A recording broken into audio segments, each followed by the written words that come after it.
রিফা, ব্রি, কেমন আছো?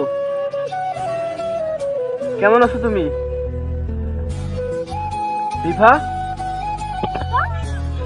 ব্রি, কেমন আছো? তুমি কেমন আছো? তুমি কেমন আছো? ভালো।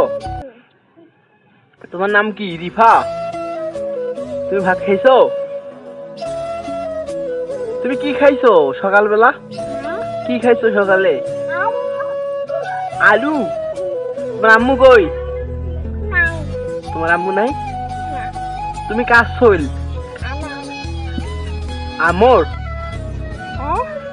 তুমি কার শৈল? ঠান্ডা। ইফা, তুমি আজকে বাড়িতে যাবা? বাড়িতে যাইও না, থাকিও। তুমি বাড়িতে যাইও না আজকে। বাড়িতে যাবা আজকে? যাইও না, বাসা যাইও না। তুমি আজকে বাড়িতে যাবা? কেন? বাড়িতে কি করবা? কি করবা বাসায় গিয়ে? ফোন ভেঙে যাবে তো। ফোন ভেঙে যাবে। ফোন ভেঙে গেলে কি হবে? মামার তো ফোন থাকবো না।